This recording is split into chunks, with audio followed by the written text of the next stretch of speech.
السلام علیکم ورحمۃ اللہ وبرکاتہ۔ لکھا جی مفتی صاحب میت کی جانب سے قربانی کر سکتے ہیں اور غرباء کے لیے قربانی تحفہ کرنا ہو تو کوئی ادارہ بتائیں، شکریہ۔ اچھا جی محترم بھائی، میت کی طرف سے قربانی کرنے کی کوئی بھی صحیح حدیث نہیں ہے جی۔ میت کی طرف سے قربانی کرنا سنت سے ثابت نہیں ہے۔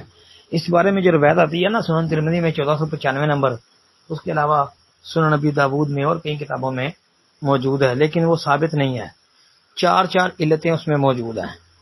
ایک علت اس میں ابو الحسنہ جو ہے، ابو الحسنہ وہ مجہول الحال ہے جی۔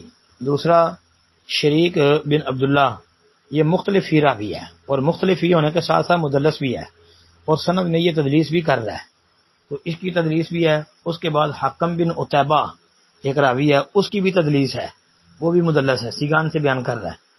اور چوتھے نمبر پر حنش جو علی رضی اللہ عنہ سے بیان کرنے والا ہے، تو حنش کے اوپر بھی محدثین نے جرح کی ہے۔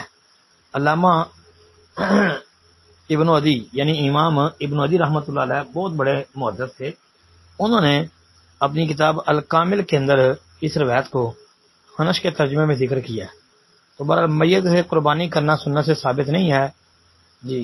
باقی امام عبداللہ بن مبارک رحمۃ اللہ علیہ فرمایا کرتے تھے کہ مجھے پسند ہے کہ میت سے قربانی نہ کی جائے بلکہ صدقہ کیا جائے، اور تو صدقہ کیا جا سکتا، قربانی نہیں ثابت۔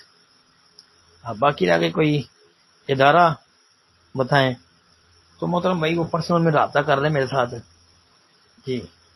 ہم بھی اپنے ادارے میں اجتماعی قربانی کا اہتمام کرتے ہیں، تو رابطہ کر لیں، انشاءاللہ پھر بات کر لیتے ہیں۔ السلام علیکم ورحمۃ اللہ۔